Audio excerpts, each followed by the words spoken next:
election on the 23rd of August 2023 does not reflect the true will of the Zimbabwean people. The election was flawed. The entire process was shambolic and illegal. So our victory is fulsome, it has integrity, it can be challenged because it came from the Zimbabwe voter, each in his own right, going into the booth to endorse ZANU-PF and President Mnangagwa as a country. And nothing is going to change that.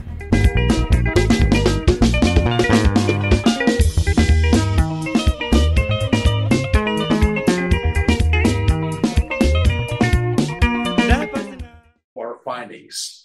The overall process curtailed fundamental rights and lacked a level playing field, which was compounded by intimidation. As a key example, the UUM observed first-hand cases of intimidation by members of the Forever Associates Zimbabwe, the so-called FAZ. While election day was largely calm, it was assessed as disorderly. The late opening of hundreds of polling stations extending into the next day seriously impeded some citizens' right to vote. The delay that was most pronounced in Bulawayo, in Harare, and in Manicaland appeared to have disproportionately affected some opposition strongholds. The legal framework could have provided an adequate basis for the conduct of credible elections if implemented properly.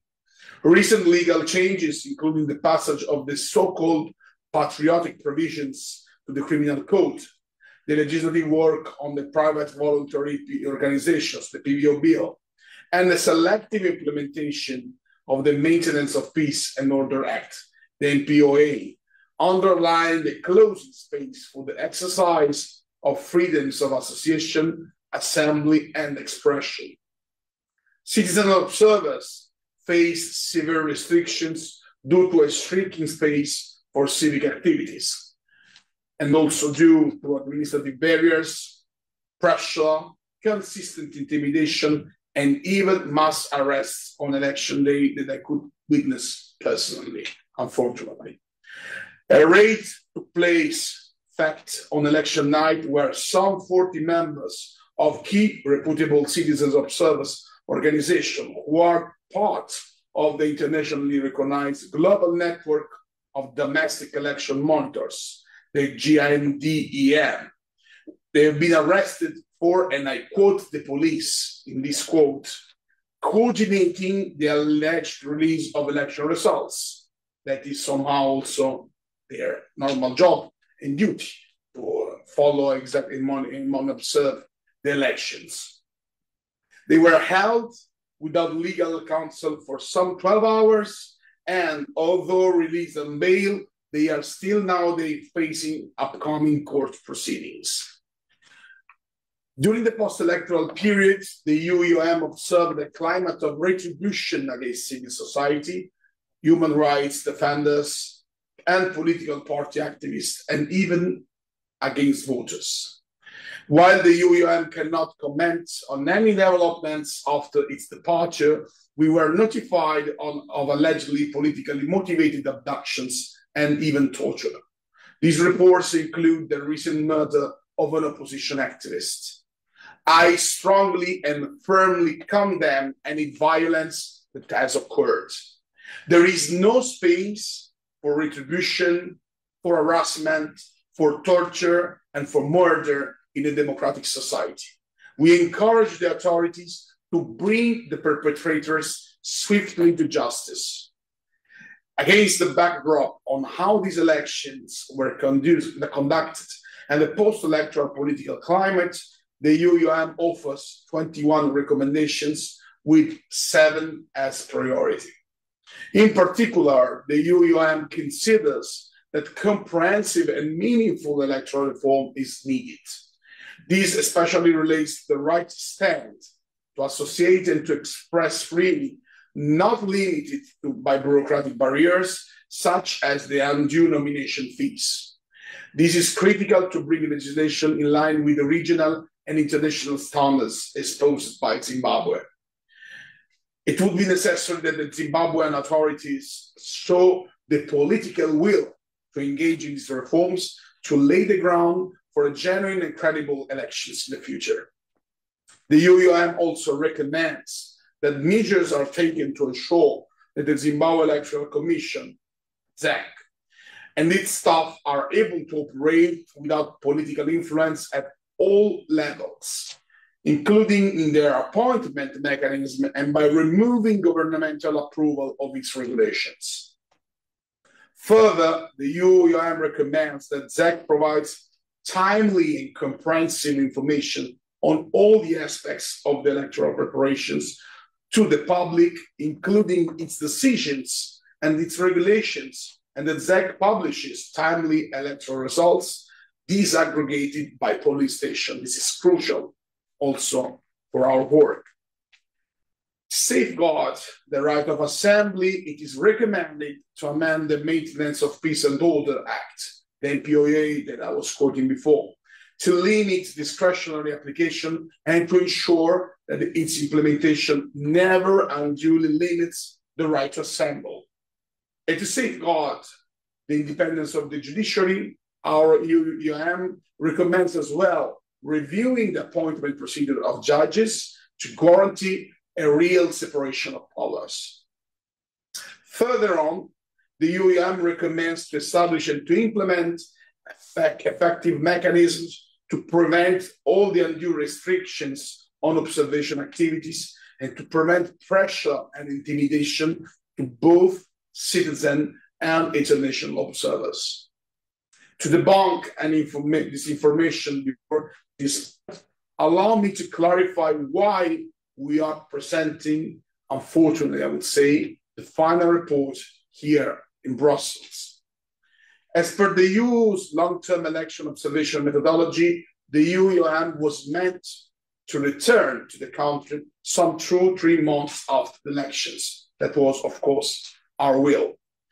The purpose of this return visit, and it is standard practice for all UUMs, is to present the mission's final report to the authorities and the public within the country in which we have been observing. The UUM would also discuss the conclusions and the recommendations with local stakeholders in the country to determine possible ways forward to implement the recommendations made, and of course to engage in a cooperation if that is the will, again, of the hosting country. The return visit of the UUM Zimbabwe was foreseen in the administrative arrangement that was signed by the EU delegation and the Zimbabwe Ministry of Foreign Affairs and International Trade. Unfortunately, the conditions did not allow for it to take place. Prior to the deployment of the mission, it became clear that the Zimbabwean authorities lacked the political will to allow the UUM return visits to be carried out according to its long-standing methodology. This includes key activities such an inclusive and robust dialogue around the report, of course, and its recommendations with a wide range of stakeholders, including civil society, media, political parties. They did not provide any reason for why they saw a need to put restrictions on these visits. The UUM highlights that this administrative arrangement stipulates also that Zimbabwean authorities should have granted the mission access to all relevant interlocutors. Yet, the mission faced significant challenges to meet with official bodies at the national level, despite repeated requests and also a good level of flexibility from our side. These include, just to give a very clear example of what I'm saying, the Zimbabwe Electoral Commission, the ZEC, which the UUM was only able to meet once in all our observation, and which was unfortunately equally unavailable for meetings with the chief observer, with me, and the European Parliament delegation, the other colleagues from Parliament that came to observe on the ground. While, let me underline also this aspect, other observer organizations were granted repeated access several times. Such behavior is unprecedented in my long time as a politician, parliamentarian, and election observer. This is something that really surprised me and shocked me at the same time.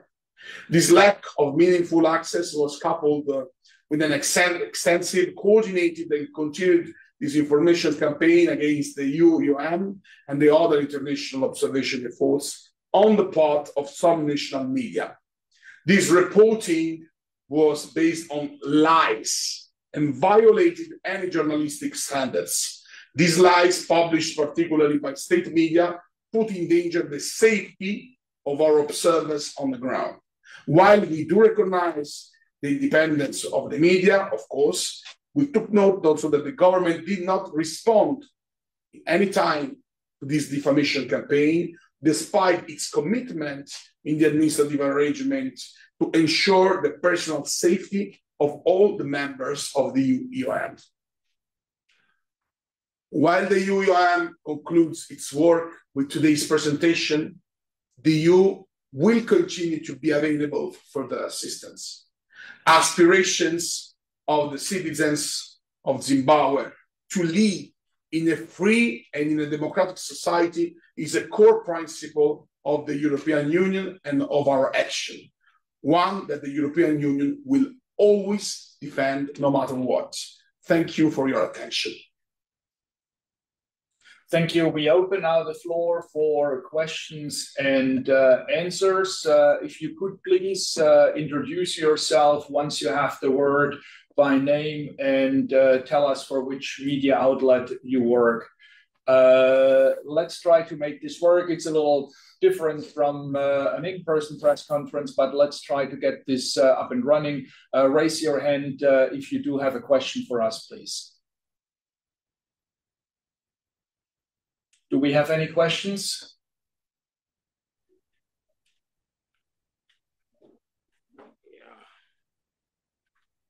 Yes, I have a question.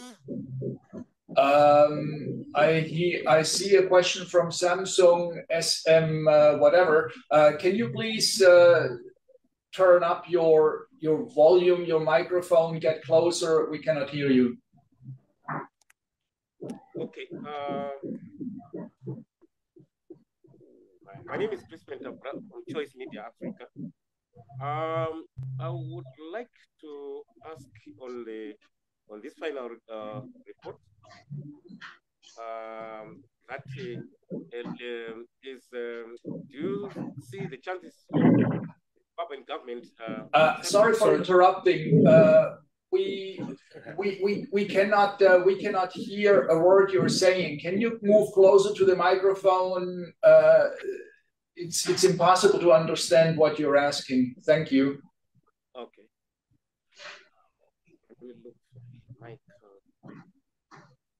I don't know if you can hear me now.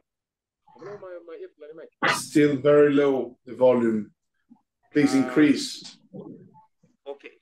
It's not okay. I don't know if you can hear me now. The audio is very bad. Perhaps you can turn up both the sound on your laptop or on your telephone. Okay, you can hear me now?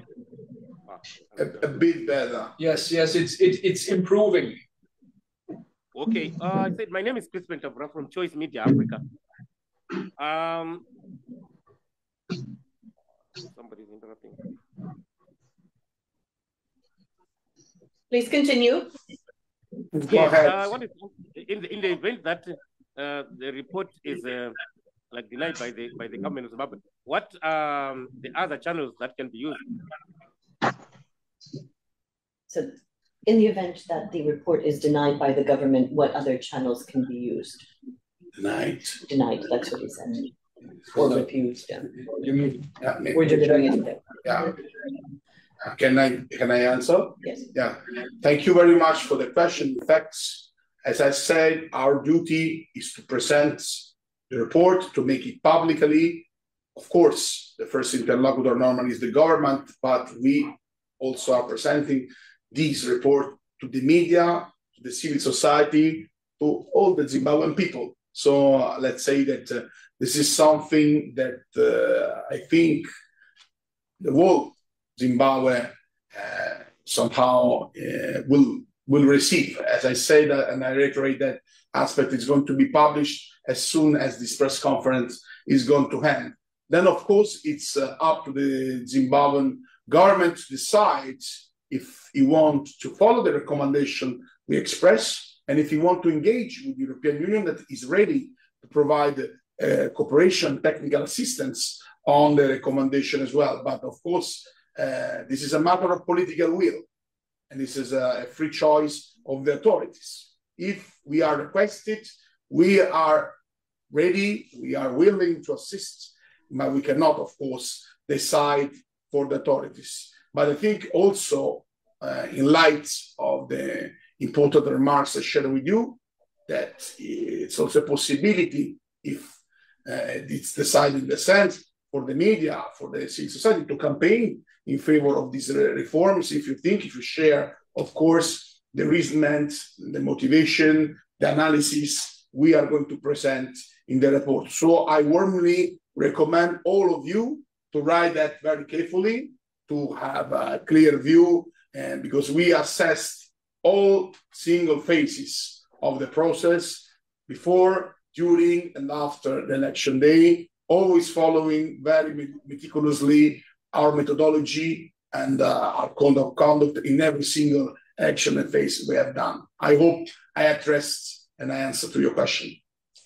Can I also add that the recommendations that we make are long-term recommendations throughout the election cycle, and they're also geared to a variety of interlocutors. And so some of those recommendations are to the state authorities, of course, but then there are also recommendations that are made to civil society, to the media, to other interlocutors. And so over the period of the next 3, 4, 5 years, many of these recommendations can be brought to life if there is the will, as Mr. Castaldo had said, but also if there are initiatives amongst different interlocutors who are all addressed in this report.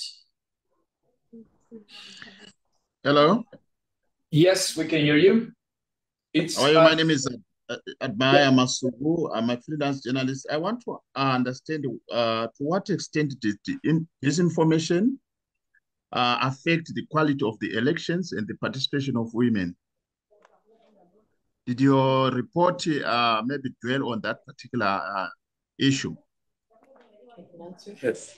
Yes, so we, in fact, on the mission looked at all aspects of the election process from a long-term perspective. We had both a social media analyst who conducted a full-scale social media monitoring effort. We also had a human rights analyst who looked specifically at the inclusion of underrepresented populations, including women.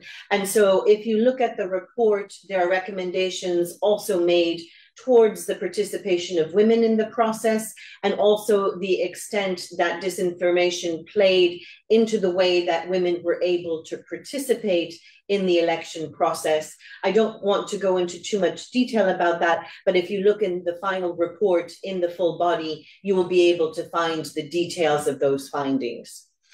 I'd like also to add that during our conversations and our exchange with many interlocutors, most of them, they were underlined the reforms on that introduced quotas for women somehow was also seen as a kind of reduction of the space of participation for the ordinary constituency, in the sense that if you look at the numbers and the statistics in the previous elections, urbanized election, there was more participation of women in the ordinary constituency.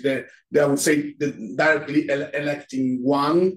And of course, this gives the feeling somehow that despite maybe the noble intent to ensure that a certain quota within the parliament, this is also a bit maybe reducing the space for them to compete equally fairly with the male candidates in the normal constituency. And a similar also consideration was sometimes raised about the youth.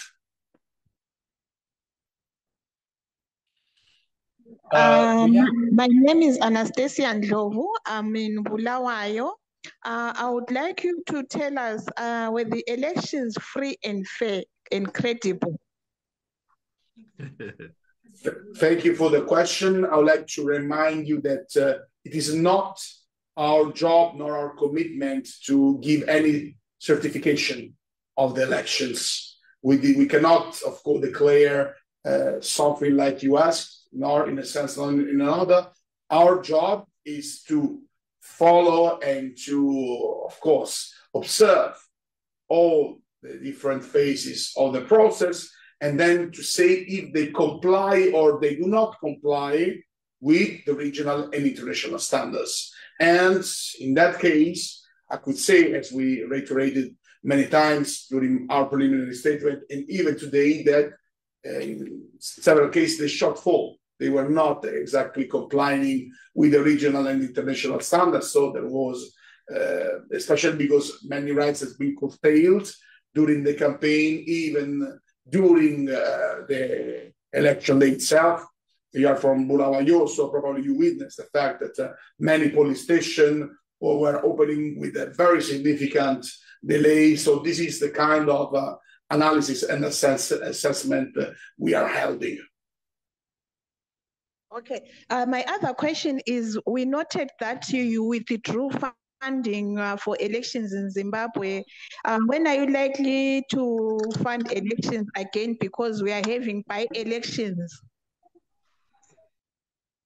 So the funding was withdrawn from the European Union, and with by-elections coming, when are they likely to refund?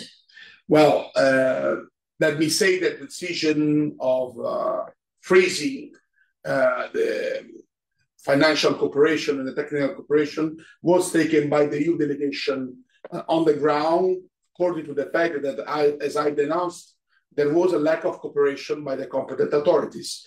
As I told you, I have a long-lasting experience as electoral observer and as a chief observer, and it never happened in my experience, in my career, to not being received by the competent electoral commission or anyway by the electoral body that is organizing the election on account. That was a clear sign of lack of political will, because, as I repeat, many other chief observers, other missions have been received even several times. And that was a bit surprising me, because we didn't come by ourselves. We came and we deployed the mission under the invitation of the Zimbabwe government that freely decided to do that, and with an administrative arrangement that was regulating all the aspects of our presence on the ground, including the fact that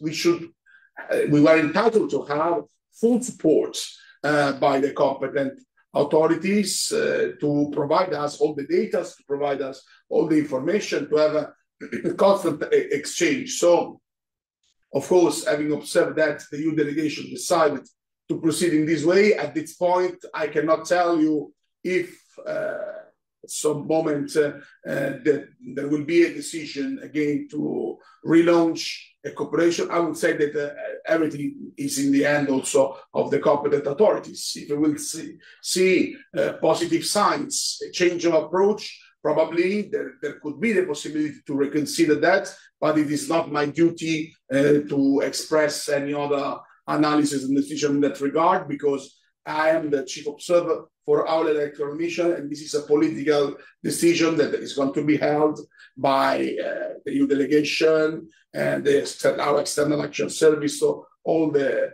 authorities that have the duty and the right to do that.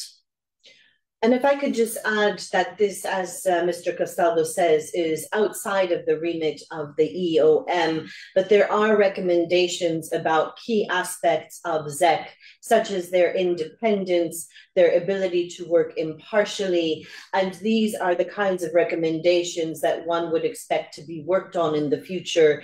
And in the implementation of these recommendations, the EU would stand ready to assist. Okay, thank you on that one. My final question is on, as we are having by-elections, is EU going to observe the by-elections in Zimbabwe, or you are not coming?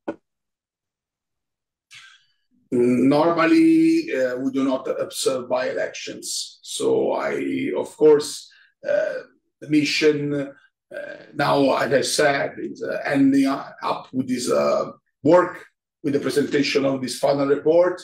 But I'm pretty sure that our competent authorities, and including for the External Action Service, will continue to be engaged and to have, of course, follow what are the further political developments in the country. But this is out of the scope of the election to continue to assess the by-election after, because our mandate is going to end with the presentation of the final report and the recommendations. We have one more question, and then we will answer a couple of questions that arrived through the chat. Yes, good morning. How are you? Good morning. We are very well, thank you. What about you? Yes, my name is Marshall Bonya. I am a reporter for ZimLife. I have a few questions that I want to ask. My first question would be, if your recommendations cannot determine if elections were free and fair based on your methodology, what use is it to the Zimbabwe? Is it to Zimbabwe as a nation in our plight to grow as a democratic nation? Then my second question would be, how can citizens of the civil society contribute to ongoing efforts to address the issues raised in your report, given the current reports of human rights violations that are said to persist with impunity? And my third question would be, has your mission observed any positive changes or improvements in subsequent elections since this current election that has been discredited in your preliminary report? And my final question would be, how will your mission's findings and recommendations be disseminated to the international community, local stakeholders, and the general public to ensure transparency and accountability? Okay, so for the first one, Society, the first one was on free and fair recommendations. Free and fair recommendation. Mm-hmm. And the third? The third I don't remember. And the fourth? And the fourth was on, what was the fourth? Let's start with the first one, and then we can ask to repeat. Yeah, let's start. Maybe we will kindly ask you to repeat question by question, because of course we are not in presence, and sometimes some words could not be easy to be heard. You ask for again for evaluation for a free and fair election process. I will reiterate again once more that we do not do this kind of assessment. It's out of the scope of our mission. We can only observe and check if what we are seeing on the ground, and it was a massive effort from our side with 150 observers that deployed all around the country in each one of the single region of Zimbabwe, not simply the most prominent urban center, but also even the rural area in the most remote area of the country, to get as much data as possible, to have a clear vision of the growth process, and then to be able to assess if they are respecting or not the regional and international standards. And I do reiterate once more, of course, that this is something that in some significant cases we see did not happen because there was a clear reduction of space of the right to assembly, a clear reduction of space of freedom of opinion, significant technical problems, including the delays of opening of the police station, a climate of fear and intimidation that many of our interlocutors were underlying. And on the recommendations, once more, we say that this is something that we are leading in the end, not simply of the government, but also of the civil society, but also of all the relevant stakeholders. And we do believe that, of course, no matter what will be the political will to engage of the government, the civil society of Zimbabwe that I can witness, despite the difficult situation that we have, it's still very vibrant, very active, very engaged. Of course, we'll have the possibility to do some step forward. I reiterate the final message I wanted to give with my speech, with my statement today. We are, as European Union, beside the aspirations of the Zimbabwean citizens to strengthen freedom, democracy, to have a free and democratic society, because those are also the values on which the European Union is based. And our approach is always value-based oriented. So I can really endorse and reiterate very clearly this commitment. And this is not, the mission is going to end right now, but the Union as such will continue to be present beside this important effort. Then, if I am not wrong, there was a second question about the civil society, but I think I answered already with my first answer. Would you be so kind, please, to repeat the third and the fourth question, please? My third question is, has your mission observed any positive changes or improvements in subsequent elections since this current discredited election? Then my fourth question was, how will your mission's findings and recommendations be disseminated to the international community, local stakeholders, and the general public to ensure transparency and accountability in the forthcoming elections? How will our findings be disseminated so that the international and local community know about what we've said? Yes, but first of all, on the... Sorry? Well, on the third question, let me say very clearly that there is no connection from one election to another. Of course, you know that we have deployed an election 5 years ago as well. There were also recommendations, but we are not commenting on this because, of course, each one of the observation and each recommendation is based on what happened in that specific elections, and therefore that would be outside of the scope of our action and out of our methodology to assess on the base of the previous mission. Of course, this is factual. Many of the recommendations that have been formulated in the previous mission 5 years ago have not been implemented. This is something that is objective and is in front of all of us. But again, I cannot comment too much on this, nor I can comment on future elections. I hope, of course, that as a personal feeling that the authorities would be keen to engage with us, to have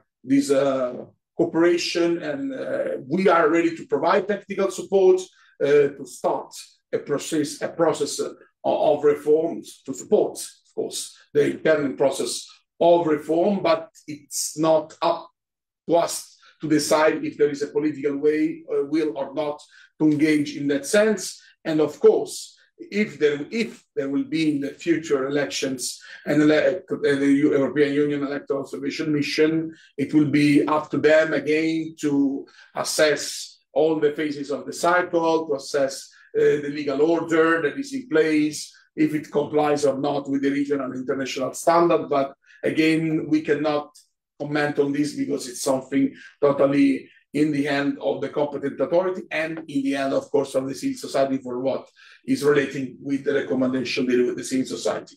How to disseminate our conclusion? Let me show you. This is the report.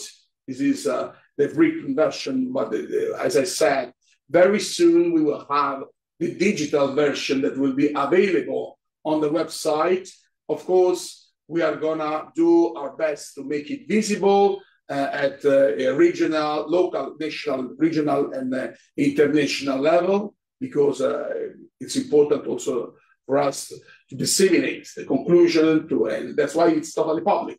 And we ask your support because you are the most prominent media of the country, so we need also your help and support to give the right visibility, to give the most the widest access to the public opinion, because we hope that with this analysis, the data, the reflections, and upon all the recommendation would be a good food for thought for the civil society, for the relevant stakeholders, for the citizens of the Zimbabwe. This is a kind of legacy that we are leaving, of course, after all the efforts of the electoral process. And as I said, it was not an easy mission for us on many technical aspect because the lack of cooperation of the authorities pushed us to have additional efforts. But of course, we will continue to remain engaged, and we hope to see comments and to see you, of course, use all these data and information to raise awareness in general of the process itself and to the work of the mission that I reiterate once more was always complying very strictly with the code of conduct and the methodology we are adopting since many years, absolutely a consolidated one. Thank you. And if I could just add that we'll also be disseminating this report to all of the interlocutors that we met during the course of the mission. We'll also be disseminating it via social media and via traditional media in the country. And so hopefully both the report and the recommendations will be available to a wide range of the public. The EU delegation is also on the ground and has copies of the reports that they will be handing out and discussing with interlocutors about their activities. And so hopefully through these mechanisms, there will be a wide range of information about what is in the report and the recommendations that we have made. So we have time for 2 more questions. I believe the questions that were asked in the chat were in the meantime replied to sufficiently. So we had a raised hand from Shingirai Vambe from the very beginning. If you should still be here, could you please ask your question? Thank you. Yes, thank you very much for sharing your findings of the 2023-2024 August election of Zimbabwe. You in your presentation you highlighted that the environment actually put the observers' lives at risk following the conduct by the Zimbabwe Electoral Commission and some of the recommendations of the working ethics that they had put in place. I would want to understand, that is my first question. Going forward, do you think you would have more observers coming to observe elections in Zimbabwe?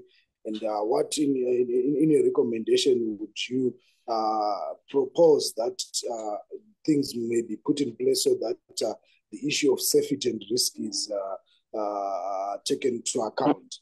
Then my second question goes to the issue and printing of ballot papers and participation of people with disability. In your observation, what did you see as observers on the participation of people with disability, on the printing of ballot papers, for example, those with visual impairments, and those probably with physical disability? In your report, in your observation, in the contents of the report, does it highlight part of this inclusivity? Thank you. Yes, but we should focus on that. Yeah. But thank you very much for your questions on the safety of observers. I want to be very clear on that point. As I said, we have been victims of a massive defamation campaigns that started even before the deployment of the mission, even before that I, as a chief observer, arrived in the country. This was particularly harsh, led by some media that are, in some cases, state controlled by the government, or in any case, very close to the government. And in particular, there were some unacceptable, fake, disgusting, I would say, accusation, putting in question the moral integrity of our observers. Some of them were even saying that they were bribing people to push them in support of the opposition. This is simply ridiculous. And of course, it was my duty as chief observer to immediately dismantle this castle of lies and defamation. But as I said, we didn't see any official reaction by the competent authorities, by the government saying, and reiterating the fact that, first of all, we have been invited by the government officially, that there is an administrative arrangement, and that they know, and they have always witnessed the professionalism, the commitment, the full respect of our methodology by the mission. This is something we really deplore. We, of course, were paying all possible measures to protect our observers on the ground, because we have also security experts within our core team, and we were paying all the possible attention. But if there is a hate and defamatory campaign that is fueling, trying to fuel sentiment of anger against the people on the ground, nobody knows what could happen, even despite all the possible security efforts. That's why I said that from our side, we put all possible measures in place, but we would have expected a different approach by the authorities, because if you are inviting the guests, normally the first rule of invitation, and I know how much warm are the Zimbabwean people, how strong is the sense of the hospitality. The first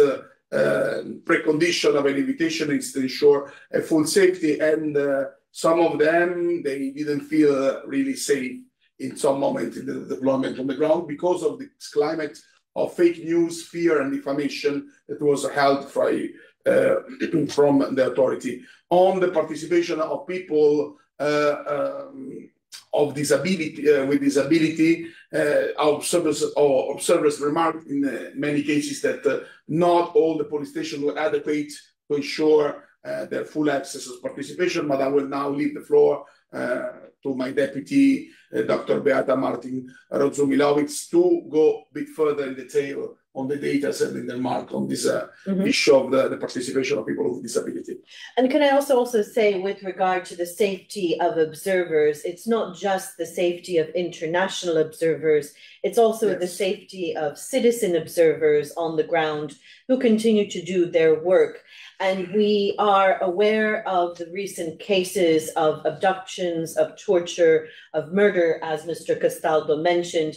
The EU spokesperson has made a statement that there is an expectation that there be a thorough inquiry into all of these recent abduction cases, and that culprits must be properly identified and brought to justice.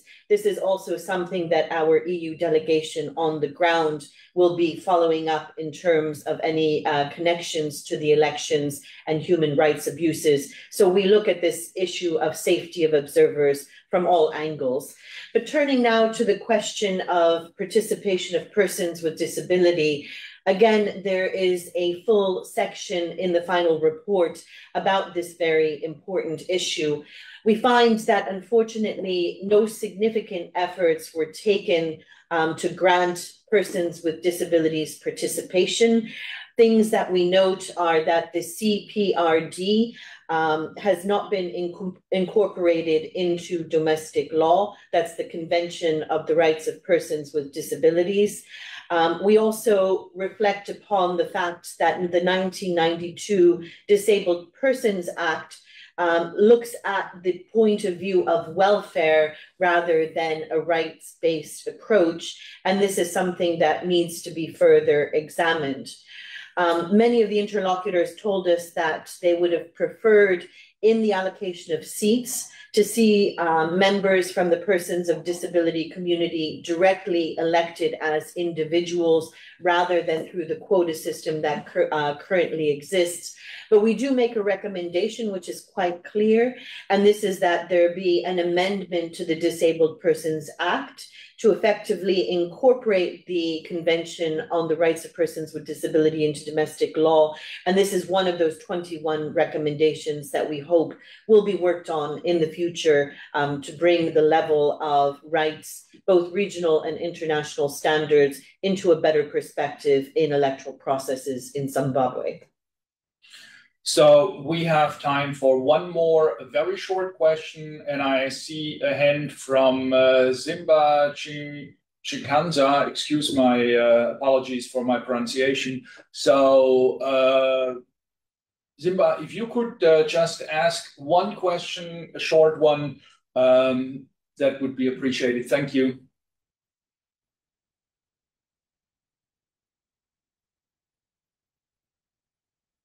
So he seems to be offline or seems to have technical problems. At this point, we conclude this press conference. This is the final press conference of the European Union Election Observation Mission to Zimbabwe. The question was asked also in the chat when the report would be available online. It will be going public in a couple of minutes. If it's not already online, you can find it on the website of the EU EOM.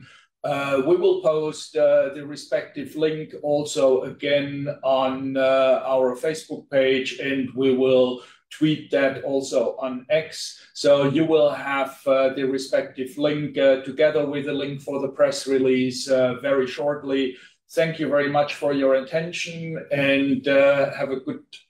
Yes, just as a very last statement, we would like to thank all of you for the participation today in our press conference, for your insightful, interesting question. And I would like to personally in public express my very warm thanks to the core team of my mission and to all the staff, to all the observers that have been deployed, because for me, it has been a real honor to lead such a mission with such a committed, professional, and absolutely passionate core team beside me. So that I wanted really to seize that opportunity to thank all of them, to thank all the embassies also that provide the help and support with their additional observer, and to so thank the 27 member states of the EU and Canada, Norway, and Switzerland for the excellent cooperation on the ground. And once more, of course, my core team that was extremely committed in tackling all the difficulties we had to face to bring this mission to the conclusion. Sorry to have interrupted, dear Herbert. All right, so that was the final word. Thank you very much, and have a good afternoon. Bye-bye.